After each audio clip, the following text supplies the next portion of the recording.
Finally, a pro wrestling discussion show that's civil and constructive, introspective and informative. Mr. Clean and Springsteen, the Bald and the Beautiful, Final Bell Media and the Juice Box present Drew and Juice.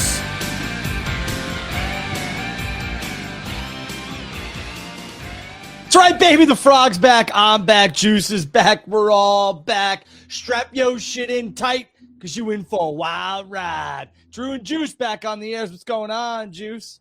You look a lot better than Blake. I just want to let you know that. Thank you. I know it's been 3 weeks since I've been on the show, a week since the show even existed because the NFL rules everything. So the draft was absolutely taking over. And Blake Mitchell did a great job. Shout out to Blake. We love Blake. Blake's a great fill-in. Yeah, love me some Blake Mitchell. He knows that. Yeah, I enjoy what I saw from those shows. That's for you, Blake. I'm glad he filled in. I'm glad you decided to continue the show without me. I'm just the back half of the show. It is Drew, and so you had to be here. So I'm glad that you were there, and I'm glad we're back. So a lot to talk about. You, I don't know, you went to a wrestling show, I guess, a couple of weekends ago, but we'll talk about that. And a lot of things have happened in the time that we've spoke, and even in the last week. So I'm sure we'll talk about all of that. And Drew, like I said, strap your shit in tight because you're in for a wild ride. Yeah, Blake Mitchmore, I want to give you a big shout out. Thank you for helping us those 3 weeks. You did a very, very good job. You're always welcome here. One of my closest friends, so shout out to Blake. Shout out. Oh, a little Starbucks. Wait, is that are you drinking coffee or is it just a mug? No, I'm drinking coffee. Oh, I love coffee at 7:54. Listen, I got 3 kids, a wife. I don't want to hear your bullshit about how I drink coffee. I'll drink coffee whenever the hell I want, okay? All right, pal? Anything else you want to get me on? I didn't think so. You're just back in the saddle, so watch it, okay? That's right. I'm happy to be back in the saddle. Back in the saddle, passed on an ultimate WrestleMania experience. We've all been there. I mean, days notice is not the best. Listen, and I'm not saying I blame you.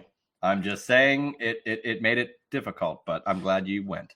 Well, the checks have been signed. Drew and Junk are back. I want to start off by thanking the WWE, truthfully, for their hospitality during Las Vegas during WrestleMania weekend. Very, very accommodating. We had, some hiccups, but everything got worked out, and it was a very memorable and fun experience. I want to shout out the guys from Fandu Belts as well. Matt and some others. They're just great people, good dudes. Took care of me all weekend as well. So I want to thank them for that. I want to thank David Hero. I want to thank Damian Nelson and some other people who, although things went a little awry, it was still a good weekend. And again, I want to thank WWE. They did offer me a position that I ultimately passed on. So this will remain. But that was private information that I'm sharing now because I passed on it. But I want to thank them for giving me an opportunity and giving me a shot and believing in me and something I could do. So I appreciate it and help the company. But as of right now, I'm going to stick to what I believe in. And what I believe in is something we'll see further, hopefully down the road. But I just want to thank WWE. Down the road. How long is this road? When are we going to find out about what that stop sign goes? I don't know how long this road is going to be. I don't know if it'll ever come to fruition either. It probably won't. But I'm gonna, like I said, strap my shit in tight because I believe I'm in for a wild ride. So we'll see what happens. Maybe you were the initial third man for the Bischoff Hogan. Yeah, what was that? Like everyone was like, it's Vince, it's Conrad, and it turned out to be some like amateur wrestling dude, right? Real American Federation or something. I don't know. Yeah, they're doing like amateur wrestling, but they're trying to do it on TV and like make it a thing. And I will say them. I will say that the Hulkster looks good with the black and the beard. It brings me back to my nostalgia days. So Blackbeard. Oh wait, when you watched what was that TV show called? Goldberg called it that. Who else called it back? Booker T, DDP, all called it Monday Night Nitro. Okay, we had 3 of the biggest WCW stars call it what it is. It was Monday Night Nitro. It wasn't what it was. That's not what the show was called. It's Monday Night Nitro. It just baffles me that it's literally easier to say the other one, and you guys are going out of your way to say. Seems like it's another word. us guys, 3 main event players who wrestled in the company, call it Monday Night Nitro. Therefore, henceforth, this day forward, it is Monday Night Nitro. Not some jabroni with a backwards Newport hat. They're just using, hey, don't call me out. They're just used to everybody saying Monday Night Raw, and then if it flips over, they're like, oh, Monday Night Nitro. Like they're used to, that's fine.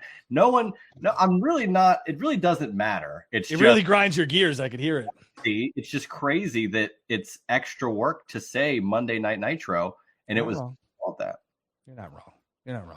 Thank you. All right, Juice. What do you got on the docket, my good man? We got a lot. I would almost wager there's more outside the ring than in, but with you and me, specifically you with your background and who knows whatever the hell, info you just dropped on us about what you could have been doing. A lot of these topics focus on what you're best at, the business, the tickets, all that stuff. And I think a lot has been said over the last couple of weeks in regards to that for a plethora of shows, companies, what have you. And we'll talk about all that, I think, as we are, now we're about a week out from Backlash. WrestleMania just happened, and we're already at Backlash. Fast, man. Comes at you fast.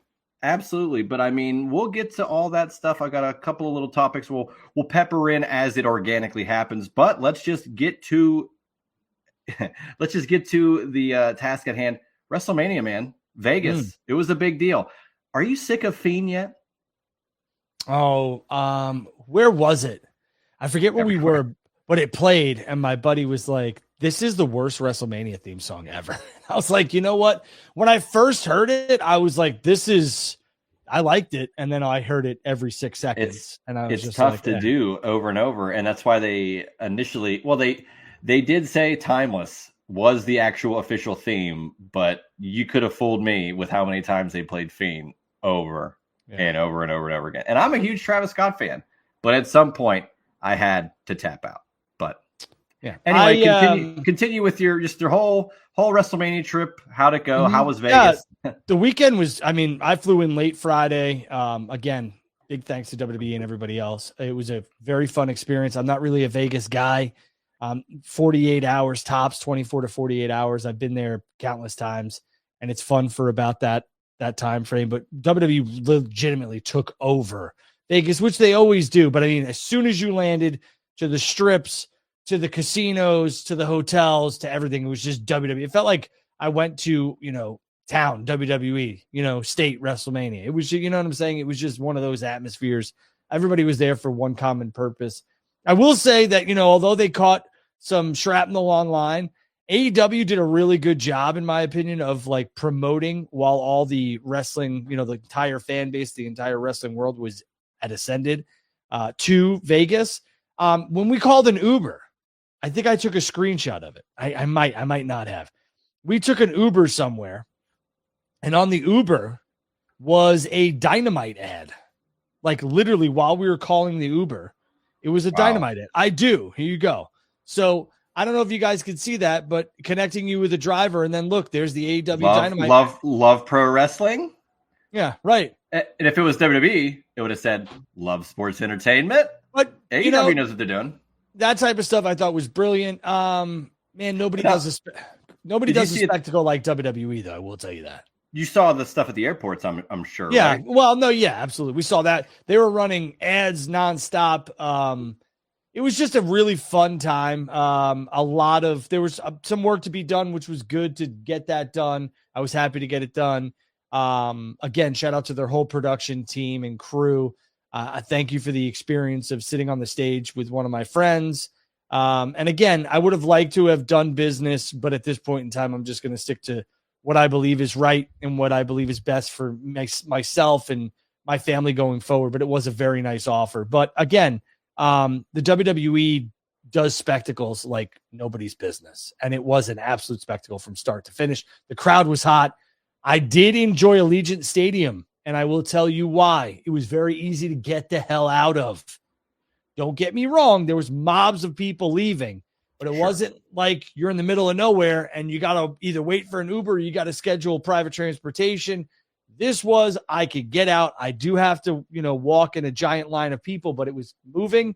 And then everyone got to where they were going. It was a very nice flow to get out. To get in, night one was an absolute disaster, though. And I felt bad for all those people who bought those on location packages and were just sweltering outside in massive long lines. Oh, we'll talk about on location later on in this program, I'm sure. I'm sure we would. But how hot was it? What was the weather like out there? I want to say it was like 75, 80s. It was nice. All sunny? Yes. Yeah. One thing I didn't do this trip was go to a pool. I did not go to any pool. Well, we can fix that at All In. Well, we'll be at All In. We'll be in Texas. That'll be a good time. I'm looking forward to that StarCast and everything else that goes into it. But again, I forget about StarCast too. Yeah, WrestleMania was a very fun experience. I've been to, this might sound like a flex, Blake, but I've been to about, 17, 18 of them. But this one felt different. It really did. This was like a spectacle, and I was told that I think WWE is absolutely going to go back, and they should. New Orleans, Vegas, great spots for travel and tourism, and great spots for WrestleMania. Well, they know where the party's at. If the town is already utilized for party atmosphere, bachelor parties, bachelorettes, big state, Super Bowl, all these different type of things, it is no wonder that, let's just go back. Like, they make all their money. They're gonna, like you mentioned, with like, you go to a town for WrestleMania and it feels like, or you were in Vegas and it felt like the whole town was WWE. That's how I feel anytime I've gone. They just know how to hit every corner of a city. This was and you're right, but this was different because, when you landed like Philadelphia, the airport's got some WrestleMania stuff. The downtown banners have the wrestlers, like, the photographs and everything. But I'm telling you, the entire strip, every hotel, from the airport to the Ubers, everything was just wrestling. It felt like Wrestling World. It really did. Well, they did have WWE World. Right, which I did not attend. Damn. You missed out on all the great figure reveals. I did. Yeah, I did get into WrestleCon courtesy of Fandu and David Hero, which was nice to walk around, say hi to everybody. And it was a good time. It was good to see a lot of the boys and girls. But again, Vegas was just wrestling. It was just straight up wrestling. Everybody was there for one common cause, and it was just in your face all the time. That's so cool, though, especially considering Vegas has been cornered by AEW for the last few years with Double or Nothing, and WWE gets there and they just do everything they can to maximize. The Fountain Blue or whatever, they had how many damn shows there, and they just they take it over for the week. It's not even 2 days, it's 3, 4, or 5. It's a whole damn week. I did feel bad for the people staying at the Fountain Blue. I was offered and chose not to. Because it was literally like everybody, all the stars were there, like the talent was there, and all the fans knew it, and it was just a mob scene. I stayed away from that hotel, and I do like their casino because it's brand new, but I stayed away and I played, blackjack and some other casino games at a different hotel because it was a mob scene, dude. Well, I must ask, are you in the red or the black? We're in the green. We had a good time in Vegas. I actually took some chips home with me. This was not planned, but I have them here because I gave them to my kids. They're dollar chips, but there they are. Some dollar chips from the Luxor. There you go. There you go. Looking forward to the paycheck I get for doing Drew and Juice, but paid $3 whole $3. But I do want to go back to Vegas for another wrestling event. Yeah, I know WrestleMania or whatever. It's a good location. I can see why WWE, which I spoke on, wants to go back there within the next 3 to 5 years. It's a very smart move for them, especially if Vegas is going to give them a giant bid. So do you think? Does that like after you've done this whole experience there and seeing how it all went, and the fact that it seems like they might go back within the next 5 years? Does that kind of change your opinion on where the next few Manias are going to be? Because now it's like, well, they might just go back to Vegas, or they might just go back to New Orleans. Like, because New Orleans the last time was 30 and 34. That's a quick turnaround. And how you said about Vegas, that could happen the same way. Is that going to start changing where things line up, you think? Yeah, it's 8 years ago. for 42 that's going to be there in 2026. Right. But they had 30 and 34 back to back is what I'm saying. Like, again, and I think that's what's going to happen with Vegas. I think it's going to be a 4-year, 5-year maximum. Maybe you stretch it into 6 where they're right back in the saddle with WrestleMania in Vegas. Does it change where I think the next ones are going to be? No, I think WrestleMania is going to be in New Orleans, obviously. I think Nashville is going to get it. Indy is going to get it, obviously. And then I think Vegas. And I would not be surprised if Atlanta gets one eventually. Another one, I should say. Another one. I know they did not really love the Georgia Dome, but that was Mercedes. 27. That was a while ago.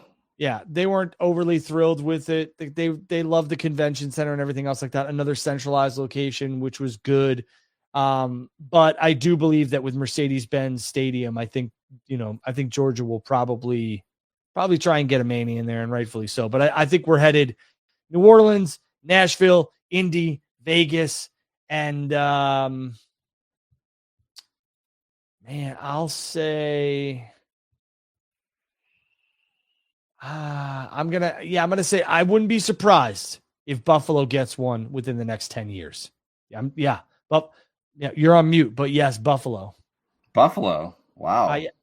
I believe Buffalo is going to make a bid now. I got to double check. Let me make sure before if Buffalo is going to have a roof on their stadium. I was going to say you're talking about probably the new. It's not. Stadium, yeah, not the old. They're not going to just do it at the. You imagine? I don't think it's going to be enclosed, so maybe it is. But wow, Buffalo would be fascinating, though, for sure. No, it's not going to be enclosed, so I'm going to take that back. Maybe Buffalo will host a SummerSlam. Yeah, but okay. I think the new Bill Stadium will get a SummerSlam, but not a WrestleMania. But again, that makes sense. LA, that type of stuff. So we'll see. Yeah, well, and they were just there. But again, if it does so well, especially now since COVID, they've had these WrestleManias that have been like, all right, we're doing real well. And now we're like, the business is getting so hot.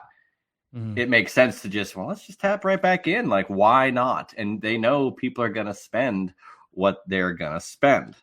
Yeah, and that's the thing. I think a lot of the venues that normally would not get a WrestleMania because of the weather or because of there's no roof will get a SummerSlam. I was told that Buffalo, once they get their stadium up, would like to have a major WWE event there. SummerSlam makes a lot of sense.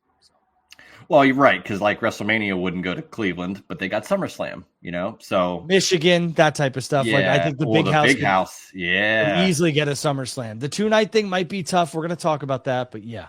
We're definitely going to talk about that, especially with the tickets and that there's already the second 2-night SummerSlam already planned. So there is no turning back, at least for a year. So they got to make sure it's successful for the first year. We'll talk about that. I think that's a foregone conclusion. That's going to be at least something for the next 5 years. Successful or not. I mean, it will be successful, but if it's not to maybe what they are thinking, do you think they could change that and go back? Let me look at my manifest reel here. Let me log into my my ticket manifest here so I could take a look. It's a perk of being in the industry where I could see kind of what moved, what didn't move, what is moving within the past 2 days. I want to say there's a lot of tickets for SummerSlam in New Jersey. So would I be shocked if they're, slashing prices? No, I do think they're going to want to get as many people as they can. Obviously, in this thing, they just got to find the right price point.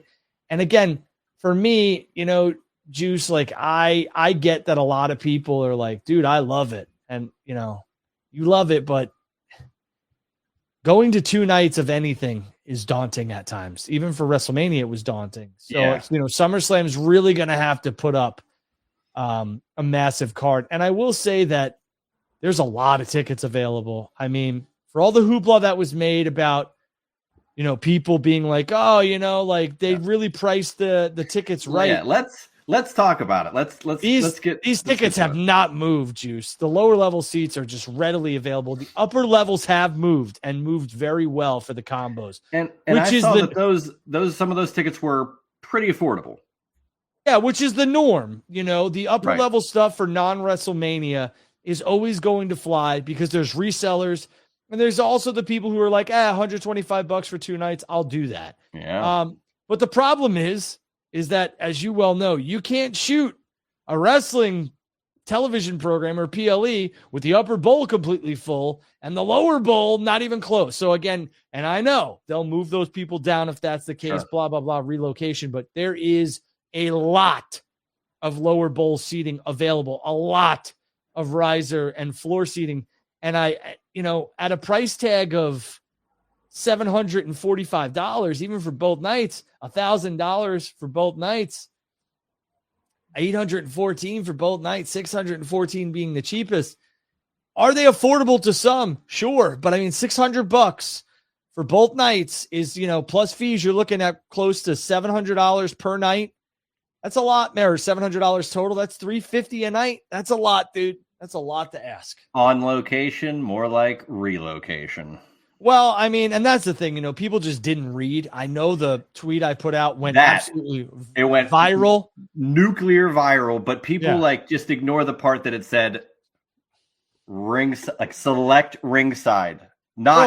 Every seat on the floor is $40,000. Right. Everybody took it as if Andrew Baydala said that every single solitary ringside seat for this event is $40,000, not a penny less, not a penny more. And you don't even get the other stuff. Like they ignored, and it was a lengthy tweet of info, and yet they ignored it. 3 million impressions, and it literally says the Elite Plus package prices for front row centers, TV side. Front row. Literally the best seat. Center, right. For WWE 2025 SummerSlam are at $40,000 per ticket. And I confirmed that they are sold out of this very limited quantity, which was less than 12 seats made available. There's 12 or less, and those are sold out because you can see every single PLE, the same damn people getting the same damn seats. So why are people in uproar? You know what's having to have access to these, right?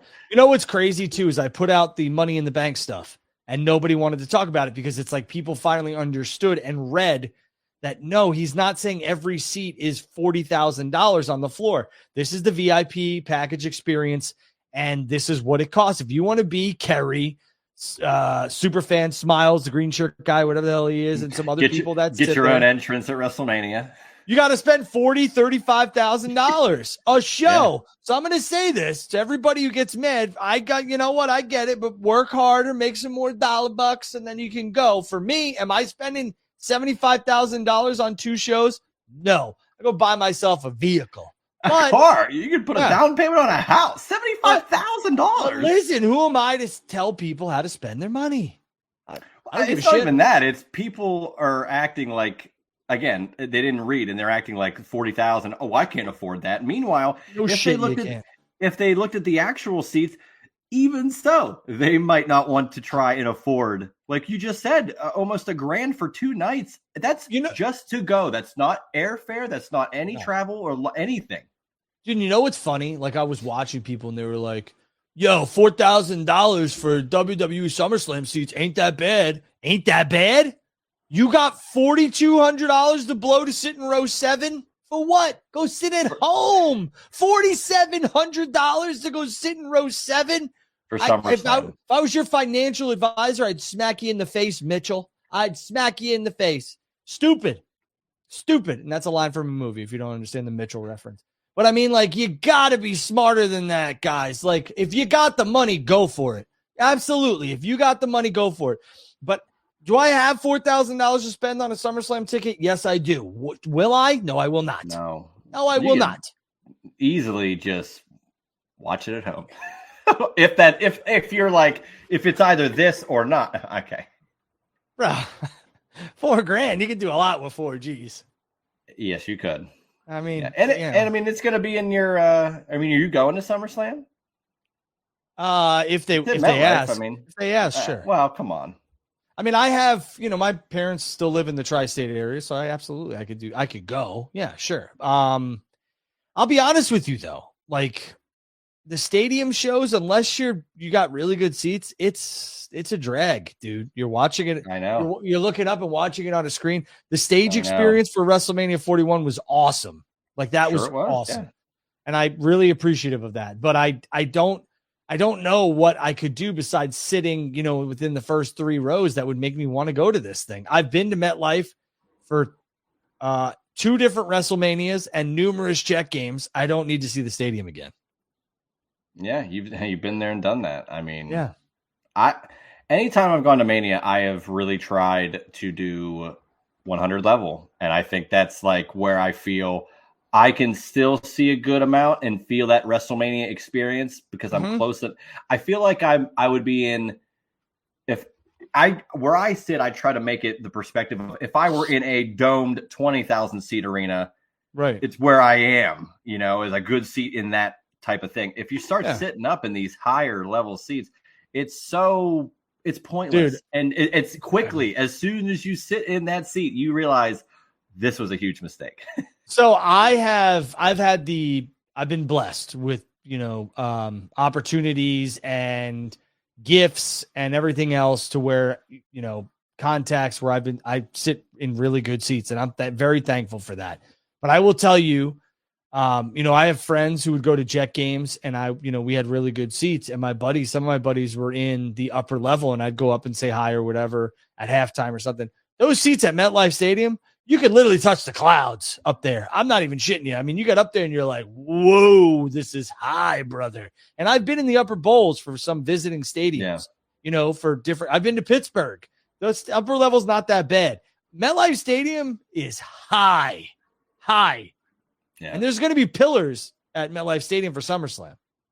Just let oh, love that. Love the pillars. Hopefully they don't have the same light fixtures that blinded everybody at Mania 35. Hey, they won't. They've done if WrestleMania 40 had the canopy things where you could see through them. They're going to do that again. And if I recall, because I was looking back through some of my tweets, I just searched, I think SummerSlam or something. It looked like a 5:00 start time or like an earlier start time for each night. So I don't know. That could be pre-show. It could easily be 7. But I had seen that it could be a little bit earlier. Go ahead and check. You have all. I don't think they have a date yet. I don't think they have a time, like a time of when. I know doors. Let's see. Let me check the manifest. Yeah, I'm not exactly sure.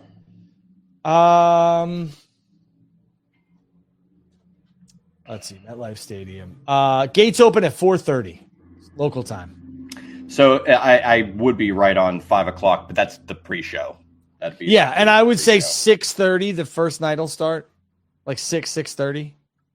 Yeah, it's on. I'm looking at the Peacock. That's what it was. It was the Peacock Premium Live Event schedule, and it did have WrestleMania starting at 7, Rumble at 7, and SummerSlam Saturday and Sunday at 5. But which makes sense. It also says all times are Eastern schedule subject to change. So they could change it, but 2 nights of SummerSlam, they might not want to drag it too late, Well, and I'll tell you, for WrestleMania 41, rehearsals went long night 1, so they had to delay doors. So there's always that possibility too. I don't know. That WrestleMania 41 was the first time I was there before doors in a long time for both night 1 and night 2. I'm normally sneaking in there 20 minutes before the first matches, but I was there because I had to be, and it was a lot. And people love to get in there early, man. They go to the merch stands. They want to be the first people at the merch stands, all that stuff. So. They love that. They love that shit. Just as a wrestling standpoint, let's kind of pivot there. Sure. What do you think SummerSlam could have? What do you think could anchor a night or two? Because for WrestleMania, it's pretty easy. You could put any main event on either night, and it's going to sell. This is the first time we get 2 nights of non-WrestleMania. What do you think they got up their sleeve outside of John Cena? So I am going to say that this match could either happen at Money in the Bank or at SummerSlam, because I think it'll be Money in the Bank. I know exactly what you're going to say. Because I believe that this is a match where it's a good match. It's 2 celebrity involvements. I know Los Angeles could be the time and the place because it's LA, but this is something where I'm like, this should be a main event match and it doesn't need to be on WrestleMania. And it also will keep the championship on John if they choose to go this route. And my match would be John and Travis Scott taking on Bad Bunny and Cody. And I think that will happen at either SummerSlam or Money in the Bank. I am going to say SummerSlam but I wouldn't be shocked if it's Inglewood, California for Money in the Bank. I would prefer Money in the Bank purely because I think if you're going to SummerSlam, you want to see Cena defend the title. Dude, that's going to be like publicity wise, and I know a lot of wrestling fans will be like, I know it will be. That. Like, John's got to defend the title, like you're saying, but I'm telling you, that'll be box office. I know it's box office. Again, I'm a huge Travis Scott fan, and I became a huge Bad Bunny fan a little bit as he kind of ascended, and then all of a sudden he goes into WWE, and I'm like, wow, this is perfect. Everything's lining up. What if I told you, though, like, what if I told you that match is one of the main events and you got Braun Breaker fighting for the World Heavyweight Championship in another one, and Braun ends up winning it? And let's throw another match out there. Let's go CM Punk and Rollins. Or no. CM Punk and Roman. Those two in a singles match. I mean, that's a big money match. That works if Money in the Bank is a tag match between and they implode Punk and Roman, and they lose by way of accidental spear, something like that. I could see where that goes. I'm just saying, if you anchor that show with those 3 big money matches, you got a tag match with 2 That's the key, huge, 2 huge celebrity involvements. You got Punk and Reigns, and then you got Jey Uso defending his championship against Braun Breaker. I'm here for it. Yeah, it's just interesting to see what they could put out for Money in the Bank then. Although those are anchored by the ladder matches, and they've had Bloodline Civil War. They've had random last matches year was there. So. Cody and Solo. I mean, thank God it wasn't a 2-night, because I don't know if that would have went over too well. What, at SummerSlam? Could you imagine one of the nights being completely anchored by Cody and Solo? There's no offense to either men. There was a great return for Roman, and the match was good. That's not. Yeah, I mean, did you think the crowd was very much into that match until Roman came out? Only when Roman came out, because no one bought that. So, and unfortunately, Solo is the forgotten Bloodline member all of a sudden. Jacob Fatu is like all of a sudden, not all of a sudden, but it's taken how long? And he's at the top. He's U.S. champ. I could easily see him getting back in, further up the card. Whether that's, defending the U.S. title and eventually losing it quicker to ascend. But Braun Breaker's already there. The mid-card guys are within a year now, because Braun Breaker won the IC title at SummerSlam. He's already pretty much in that upper card. I don't like the fantasy book because I feel like you work yourself into something that's like ridiculous. It's fun. Don't get mad about it, though, when it doesn't go your way. So for me, like I said, if you – I wouldn't be – No. We take it seriously here, Drew. I don't. And I know you don't either. But I will say that it wouldn't bother me to see Bad Bunny and Cody taking on John and Travis Scott. Not to mention, I see a lot of people up in arms about this Backlash card because it's like 2 matches where you're like, it's celebrities kind of blah, blah, blah. It's McAfee and Gunther and Logan Paul and Jey Uso. Okay. Logan's a full-time wrestler, and so is Pat. Pat's full-time WWE. Pat's been in a War Games match. Pat had an incredible match with Adam Cole. He can do it. He just hasn't done it in a while. The last thing people remember from Pat McAfee in ring is when he got stunned by Austin and that whole debacle with Austin Theory. Trust me, this is going to be worthwhile, and it's probably going to lead to better stuff.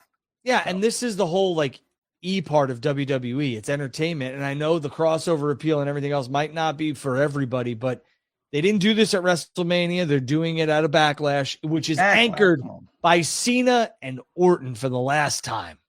So, one more time. I think it's just fine. Not to mention you're getting Becky and Lyra. So I mean, chill out. How many Orton Cena matches have you seen in person, Drew? Holy shit. Why don't do you have the list of how many times they fought? I could probably do that better. I could look it up. I was just going to go off of what I recall. I saw them at Royal Rumble 2014. They went one-on-one. I was there for that. Pittsburgh. Wait, where was that? Pittsburgh. That was 2014. Punk. That was the Batista booing, win. Yeah, booing Rey Mysterio because he wasn't Daniel Go ahead. Bryan. Yep, go ahead. And then Bragging Rights 2009, 60-minute Iron Man match, also in Pittsburgh. Was not at that one. And I think that's the only ones I've seen, because Cena's been more of a part-time guy, and they haven't really crossed paths since probably that Rumble match in 2014. I don't think they've really had a one-on-one since then of any substance, because their heyday was 2007 through probably 2010. Cena is 13-7-1 against Orton. So, I mean, a lot of matches. Yeah, and a lot of those are – I just love when they were 2v20 on Raw. and they. I don't know half the stuff. The 04 Rumble I was at. I guess that doesn't count. That doesn't count though. No. Target Center Minneapolis in 05 was not there for that. I was still living I could think of what No Mercy 07 I thought they wrestled. WrestleMania 24 they're in that triple threat. I don't know this stuff. I don't know this type of shit. I got to look it up. No. This is why he's Ticket Drew and not Wrestling Drew. Yeah, I don't remember where these people wrestled, honestly. You are right about the 60-minute Iron Man match though. Yeah. I mean, you're spot on with that. So it's interesting though, because the greatest Iron Man match I've ever seen, because it went 6-5, not 1-0. 6-5. Oh yeah. Well, the WrestleMania 12 Iron Man match was better. It was better. Way better. All right, what else you got? Well, we talked about SummerSlam a little bit. I did want to talk a little bit more about the shows coming in, whatever. Money in the Bank. Worlds Collide, same day in LA, and I would be remiss if I didn't talk about the most insane news of WrestleMania weekend. Oh, by the way, WWE acquired AAA out of thin air 4 days after AEW says we're doing Grand Slam Mexico, and WWE says hold our cerveza. What do you think? I think WWE is in full acquisition mode, and I feel like they're going to continue to partner with people who are states, the United States based. Because I think it'll help them. I don't know. I'm not going to get into the legal things of this and that nature and all this other stuff. I think the AAA acquisition is smart. It gives them an influx of talent that they don't currently have, which is huge. For me, like if you're going to sit back and say that this isn't something that is a direct shot at AEW, it is. And I understand that they don't operate with let's see how we could screw these guys. If they look at it and it's a good business opportunity, they're going to take it. But this one seems a little personal. So it was just right. It was, again, 4 days. And you would have, it comes off personal to me because that gets announced for Wednesday. They announced it for AEW. It's going to be great. That weekend, though, is just supposed to be for WrestleMania, right? Now, they already take over the weekend, but the last thing you're thinking you're going to see is on the pre-show of WrestleMania, the acquisition of a major wrestling company. They kind of just brought it out of thin air during their biggest weekend, which you would assume they're just going to want to promote WrestleMania to death. So that made it seem like we are really showing you, not only is this our weekend, this is our business. So right. And that's the thing for me. It's like, and then they're like, let's go head to head with Double or Nothing. And don't get me wrong. I mean, talk about that too. Saturday night's main event, May 24th. Right. I mean, it's just crazy to me. Just crazy. But it is what it is. Yeah. So Saturday night's main event, May 24th, and then Double or Nothing is the next day. I love these back-to-back Battlegrounds head to head with them. Battlegrounds going directly there. But they've promoted Cena for the Saturday night's main event. As a fan, I love this. This is amazing. We're going to get just packed in wrestling, Memorial Day weekend. But I mean, if you're AEW, you got to be like, God damn it. Like, we just had Double or Nothing in Vegas. They bring WrestleMania to Vegas. All right, let's pivot. Let's go to Arizona. Oh, they're going to run NXT, and they're going to also run Saturday night's main event that same weekend. Like, they can't catch a break. They got to hold on to these dates for a while. WWE is never going to fully acknowledge AEW as competition because that's just not what they do. But you could tell just the little moves that they're making, the little, roadblocks they're throwing up to AEW or kind of like impeding on their quote unquote territory or trying to do things better than what they've done, they being AEW in the past. You could tell that it bothers them that they're in their market share. And I get it. Trust me. I get it. You don't want anybody taking nickels and dimes from you. You want to be Scrooge McDuck swimming in those coins. I get it. But I think you need to learn to kind of try and play a little bit nicer because it's very, very obvious right now with the counter programming, in my opinion. You mean play nicer from whose end? I just think you don't. There's so much. I understand what they're doing. I get the business aspect of it. You're saying WWE. Yeah. Tonight's main event with Cena is great. That's a Saturday. I get what they're doing. They're like, hey, if you want to come see John, you're going to have to be in Tampa. I mean, you could go to Phoenix, but we're in Tampa, so you got to make a decision. You're going to go to Phoenix or you're going to go to Tampa Bay. The people in Phoenix get they don't get Saturday night's main event. They can watch it, but they get to go to their own show if they want to. Yeah, I don't understand the funny thing to me is that like WWE is basically like, yeah, here's NXT. We're going to put NXT against the AEW. That's what's like kind of like, geez, boys. Like, well, and that's the discourse. Fans are always going back and forth of, well, NXT is developmental. Are they developmental considering they're touring around and having major PLEs head to head? They are not developmental. I've said this a million times. I have come on. That argument is so ridiculous. It's so stupid. It's dead. Well, again, they're touring. As soon as Evolve starts is Worlds Collide going against any AEW shows? Am I missing it? No, it's on at like 3 p.m. Now, if that were on July 12th for All In, because that show's going to be an afternoon start, then it could be, but it's not. Now, correct me if I'm wrong. Isn't there going to be a Saturday night's main event for All In as well? Yes, there is. It's Saturday. Okay. This is what I'm talking about right here. People don't fully understand what this. It's Blake. All right, I get it. It's competition. Get the F out of here. Listen, here's the deal. WWE has not ever acknowledged AEW as competition. The pettiness is funny to me. That's what I'm saying. You don't want to play nice? Then don't. Just say, we are out to destroy these people. And that's it. It'd make it more interesting. Yeah, the pettiness of like, we're going to run shows again, and then we're going to pretend like they don't exist and all that other stuff. Give me a break. WWE acknowledged WCW, and WCW acknowledged WWE. They hated each other, and they made it known. Skits and Billionaire Ted, and they did everything they could. It's like when, like I don't like the pussyfooting around. Just say, hey, we don't want them in our market share. And I'd be like, cool. I understand it's competition. You want to bury them. They don't need to play healthy competition. Yeah, they don't need to play nice that way, but you need to stop being a fugazi and stop like bullshitting people and saying, we don't really view them as competition. You don't? You counter program them all the time. Your actions speak louder than your words. Right. Sure. Right. So if this is something that's cool to you guys and girls, I ask you, where's your WWE paycheck? When does it come? Because it doesn't make any sense to me. You tell us, Drew, you're about to get one. Right. But I mean, it doesn't make any sense. Like you're like, yeah, that's smart on them. Good for them. For what? Now, do you think at some point this could push Tony Khan a little bit to be like, for what? To like, let's counter program on a day, maybe, or let's like, what do you think his response would be? Do you think it's more silent and let's just keep doing what we need to do and focus on us? Or do you think there's going to be some sort of like selling and being like, but like, if you look at this whole thing, it's funny to me because like people like, well, AEW did it. When has AEW counter programmed WWE? They haven't. They've had their own schedule. They kind of avoided WWE on purpose because it's the big bad wolf. And then WWE changes up things and goes against them, which is fine. Undertaker and Cena and Cody on NXT, which is fine. I don't hate it, but stop pretending like they're not competition.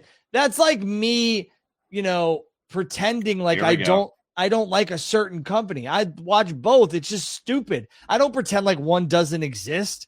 I don't acknowledge one company and not the other. Like, knock it off. WWE wasn't on during the 4th of July weekend. That AEW was. Now WWE's into that. AEW was on Memorial Day weekend. WWE wasn't. Now they're on that. So don't sit back and tell me that they don't care, because they do, because they're throwing money and making money on a show. And I get it. If they saw an opportunity and they're like, hey, these guys are crushing it, we should get into that. Fine. Just admit it. That's my thing. Just admit it. And again, I think AEW tried to avoid WWE on purpose because they get slaughtered every time they go head to head with them. WrestleMania, the Rumble, Elimination Chamber, you name it. Those collisions get dog shit for ratings. And AEW is smart to avoid going head to head with a major WWE event. But don't pretend like AEW doesn't exist and then counter program them. That's stupid. And the more you're talking about this, it's like WWE. I'm not going to blame the fans for this. WWE is like actively contributing to this tribalistic thing. They are by acting like they don't exist, but moving like they do. It's making fans act like, well, I'm Team WWE. I'm going to watch this. And when you and me are like, stupid. I can't wait to watch it all. But you see the divisiveness and you wonder where it stems from. And now it's like, I'm seeing it now. You made a lot of sense with that. So, to me, it's like wow. I could watch Saturday night's main event on Saturday, obviously, and then I could watch Double or Nothing on Sunday. I love it. And then I'll watch Battleground at my leisure. But I love that there's back-to-back nights of wrestling. I don't give a shit. But there are some people who are like, I'm watching Battleground, and that's it because I bleed WWE. It's stupid. I love Double E. I love Double E. It's stupid. Just like the people who are like, yo, I only watch real wrestling, and it's AEW. It's like, come on, dude. Stop it. Stop it. Hey, I said it the other day. We would watch Nitro, tape Raw, but we were watching them both. Who's acting like the other one doesn't exist? That's the fun of it. AEW was created to have something else to watch, and now WWE's like, they don't exist, but on the same weekends they do exist, we're also existing. So my parent here's a little. I'll give you a little insight into my childhood. My parents got so tired of me having. So I had Raw on double TVs. In the bedroom, in my bedroom, when I got to a certain age, I had a TV in my bedroom. I had Raw on in my bedroom, and then out in the living room because I could see from my bedroom like a corner. That's crazy. I could see the other television. So I'd have Raw on here, and I'd have Nitro on the other television. My parents got so sick of me like having to have that television on Mondays that my dad bought a splitter, got two TVs, and put them downstairs, and I had Nitro and Raw side by side. That's how it was. You were the OG simulcast. I was. I would watch them both. That was, I want to say that was like 98, 99, 95. Not a bad time. 95 through 97 was just one TV. There was no doubles. Fair. But then, we moved on up to the east side, deluxe apartment. It's the Jeffersons. I'm showing my age there, but go ahead. I knew that. I know the Jeffersons. I got a lot of those older shows from Nick at Night because they would air them. So that's Nick at Night. That's also dating me, yeah, because I don't know how much they. I don't know if that's in existence anymore. That's where I got to see the Wonder Years for the first time, which is an amazing show. There you go. Yeah. So yeah, we talked a little Saturday night's main event, Double or Nothing, Money in the Bank, Worlds Collide. Yeah, I don't think Worlds Collide is against anything because it's going to be earlier in the day. Which again, it's like, wow, I hope you don't have anything better to do on June 7th because you're just going to watch WWE all day. Like is that a holiday weekend? No. Memorial Day is what, 2 weeks before that, and nothing else is happening. It's the first weekend of June. They don't care. I've watched the Jeffersons, Blake. You fucking idiot. I'm trying to think like when. So Money in the Bank's just a random Saturday. June 7th. Yep. Interesting. Okay. Yep. Because we're assuming that look, you might be on the you were on the road to the payroll, but we're assuming that Evolution 2 could happen in July. That's happening. So that's the July slot where that that's not going to be July 12th. Or is it 4th of July weekend? You're like, hey, you know what? I don't know. July 12th is going to be Saturday night's main event. Now, again, the rumblings are that Saturday night's main event is going to be branded as XL. I also think the reason they're doing it is it's the 40th episode of Saturday night's main event. Of course, it's going to be one where they have never. Clash of the Champions always had numbers. Saturday night's main event never has numbers, and the first time they put a number on it, it just so happens to go against AEW's version of WrestleMania for the first time in the United States. Gee, but they don't exist. That's insane, Drew. So what I will say is this is the reason why you should watch this show is because I will give these little nuggets of information that I believe or I've been told, or I'm not going to post everything on Twitter because I just don't want to deal with the Muppets.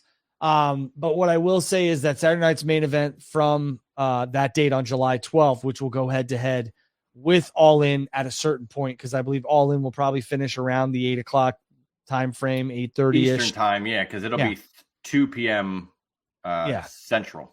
Right. So you've got to figure there'll probably be 5 hours, maybe. So maybe they'll finish up right before Saturday night's main event, which would be brilliant. Brilliant. So no overruns, Tony. Let's make this quick to make sure no one wants to go and switch. But again, I think it's going to, and it's pretty much, I don't want to say it's a foregone conclusion, but Saturday night's main event is going to be branded as XL, and it's going to have some massive matches on it from what they're talking about. And again, I think it could take place in Dallas. We going? or surrounding area. I mean, I'm not going to go to All In and then Saturday night's main event unless I will say this. I will say this. If it's John Roman or John Cody too, something, yeah. I'll probably see what's up. Wow. All right. We'll put that in the file folder for later. All right, hold on. We're getting. Oh, here we go. All right. The Hoots podcast. That's Joshy. What's up, Joshy? It's competition. I agree with that, but the sickos and Tony at times play the victim card. If they're wrestling, is that elite? They shouldn't worry about counter program. When would you say that they play the victim card? Joshy, I think that the AW fan base at times is relentless, and it's also like nauseating sometimes because it's just like, guys, like it's okay to literally sickos. Yeah, it's okay if something doesn't work, or it's okay if like you think WWE had a good PLE or a good show or whatever. Like just call it the way you see it. The counter programming though, Tony does say like, I don't know why they're doing it. And he does have a point. Like they were doing stuff outside of the WWE schedule on purpose. And then WWE's coming back and then they pivot, WWE pivots with NXT, all this other stuff. So I think there's some merit there, but I understand what you're saying. My bigger point is the producer's got to put this up. There it is. My bigger point is that they should focus on what they do. I agree, Joshy. I agree. Vince McMahon, for all the shit that he got, did not adhere or care what the competition was doing. That he might have changed a little bit with the Attitude Era because he saw that the NWO was working, but he didn't like full on go copycat mode, Yeah, not full on, but it was a war, and WCW was just as guilty. But again, it was healthier for both because it was like, all right, you're going to do that. All right, well, we're going to go do something bigger, and that's fine. Why can't that happen? I agree. Blake says he's going to Saturday night's main event. If it's in Texas, go for it, buddy.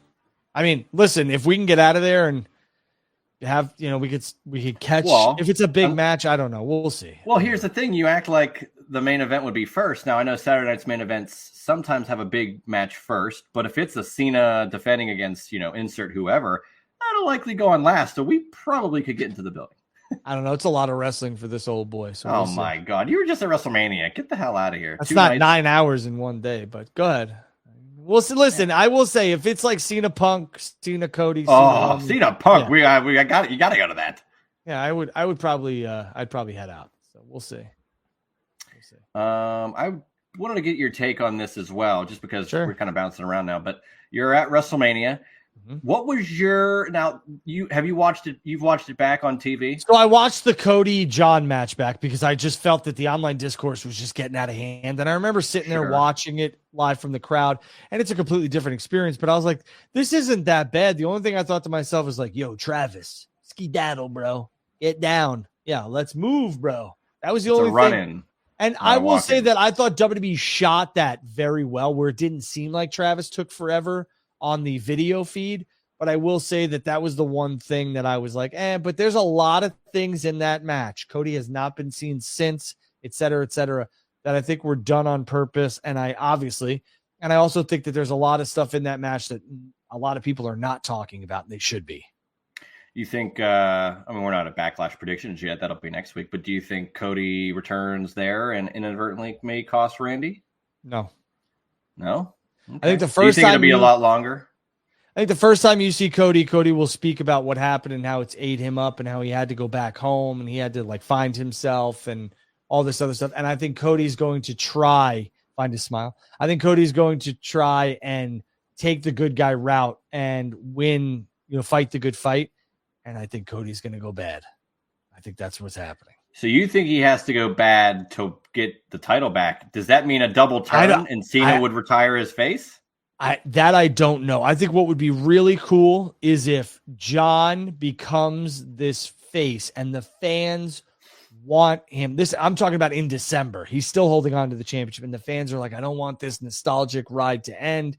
And John's like, hey, I know I said I'd be done as the clock struck midnight on 12/31, but if I'm still holding this championship, I will continue until I have to lose it.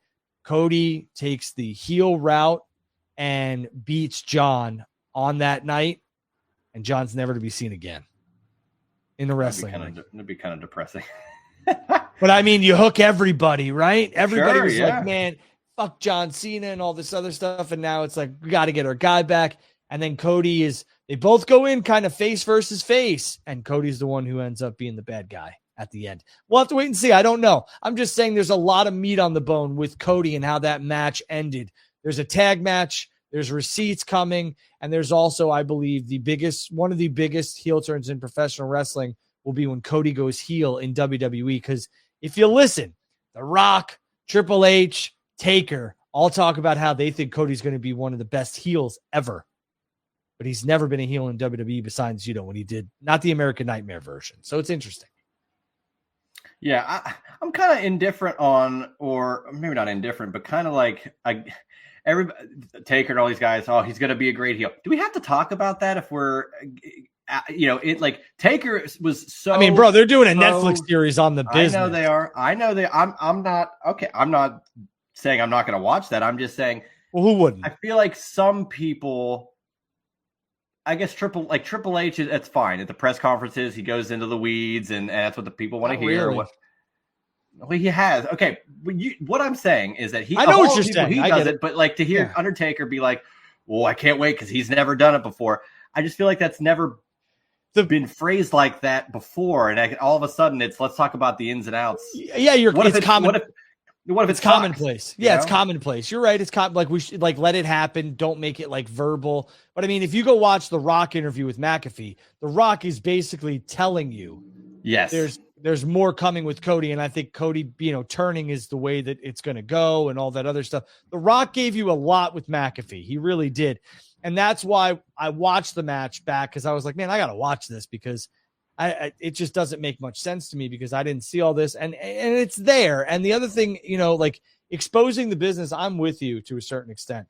I think the press conferences for WWE for the most part, although they're very nice, it's very accommodating. It is a waste of time. Truthfully, it really is. You're not going to get much. If you ask a hard hitting question at times, they look at you like, who the heck is this guy or girl?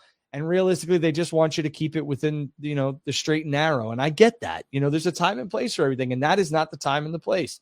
But, I hated when people were asking about the Vince stuff. I hated when they were, asking John if he sides with Vince or sides with Triple H or whatever. It was just dumb. I didn't like that.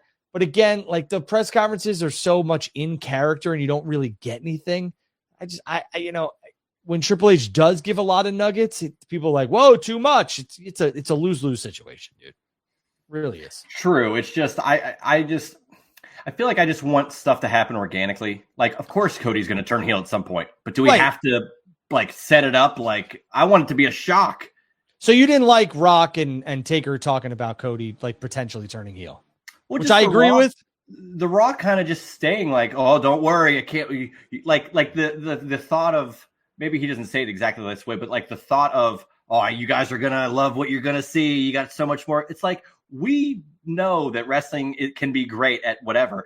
Let that just happen. They already do so many of the announced surprise things. Yeah. That's why Cena turning at Chamber was like wonderful because we wanted it to happen, but we really didn't think it would actually happen. Yeah, and we didn't understand Rock's involvement, and then we saw it. Then we didn't understand Travis Scott involvement. Then we saw it. It was very masterfully done. Nobody saw Cena's turn coming. And from what we got from The Rock, that wasn't what was supposed to happen. He wanted Cody to turn, and it just wasn't in the cards. But I'd rather see that on screen, though. I'd rather Rock be like, I agree. I wanted you to be. I wanted you to be the guy. Why? Like that. Let that play out. Yeah, let that play out in front of the audience. We got about 3 minutes. So what else do you want to talk about here? I agree, but we should let that stuff play out in front of the audience. I'm with you. Wow, 3 minutes left. Let's rapid fire. Do you think Joe Hendry got buried? Fuck no. Thank you.